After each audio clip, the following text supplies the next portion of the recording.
Well, hey, Fullness family. I hope you had a great morning of worship on this Palm Sunday. And I am bringing you a family devotion for the purpose of everyone in the family gathering together to have some discussion. So before we go any further, gather the whole family. And you also need two things. You need a ball or something that will roll, maybe like a little car.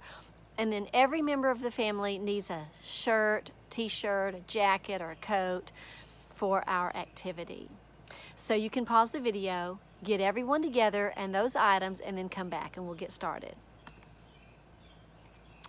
Okay. Well, today in our Bible story, we're going to see that the people expected something of Jesus, but Jesus did not do what they expected.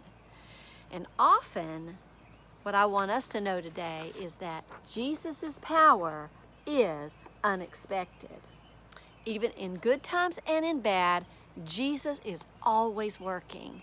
And sometimes it's in ways that we don't even expect. Like it might be a happy surprise as to when Jesus might lead you to make a new friend. Or Jesus may not do things the way we thought he would. So question number one for your family discussion is, what are some things that you hoped Jesus would do about the coronavirus, but that he didn't do? So talk about that with your family. Ready, go. There are a lot of things that we expected, or at least hoped that Jesus would do with the coronavirus. But often, Jesus' power is unexpected. In the story today, Jesus was on his way into Jerusalem, and the people had heard all about Jesus and the things that he had done, and so they were so excited to see him, and they began to line the streets, and they started shouting, "Hosanna! Hosanna!" Can you all do that in your family? Shout together, "Hosanna! Hosanna!" Well, they began to line the streets with their coats, and Jesus rode in on a donkey. That is not the way that they expected the king to enter the city. And the leaders of Jerusalem, they were not excited about Jesus becoming a king. They didn't want things to change. So they began to make plans to kill Jesus. So you can pause the video right now and everybody lay your coats down and somebody take the ball and just roll the ball down the coats as if that's Jesus riding in on the donkey.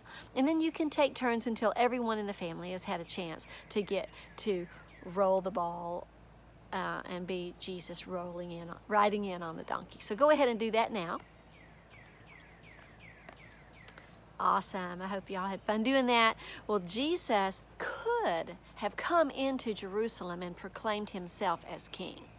Many people expected him to do that. And because they were tired of being ruled by the Romans. They didn't like the way they were being treated by their leaders. But Jesus didn't do what they had hoped he would do.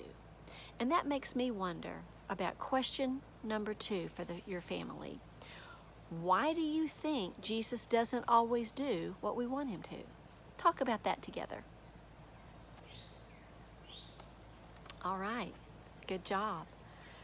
Jesus knew that the people of Jerusalem and all of us needed something so much more than just an earthly king.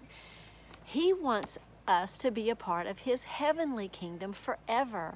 So even though he didn't stop the leaders from plotting to kill him, he was up to something really good and unexpected. That's because, say it with me, Jesus' power is unexpected. So when he doesn't do what we want, it may be because he's up to something even better. So that leads me to our last family discussion, question number 3. What good things is Jesus doing during this time that we're in right now? Ready, go. Awesome. Thanks for sharing. You know, sometimes it's hard to see Jesus' great big plan, But even when we don't understand why something is happening, we can trust that Jesus is still powerful. Jesus doesn't always do what we expect. Sometimes Jesus' power is unexpected, but he promised to always do what is best, and we can trust that. Okay, so let's play a game. I'm going to give the instructions and you just do what I say. So spread out a little bit so you have plenty of room. Ready? Go. Do 3 jumping jacks. Jump up and touch the sky. Touch something in the room that's red. Give everyone in the room a high five. Touch your toes. Reach for the sky again. Do 3 more jumping jacks. Spin in a circle. Sit down. Stand up. Hop on 1 foot 5 times. Whew! Was it hard for you to keep up with that game? Yeah, I bet. How'd you feel as you tried to keep up with all the changes? Because you did not know what I was going to say next. It was unexpected. And we don't always know what's coming next in life. And even with this coronavirus, it seems like things change every day. But Jesus knows what's coming next. And we can always trust that He's in control, even when He doesn't do things the way we expect, because Jesus' power is unexpected. Love you. See you next time.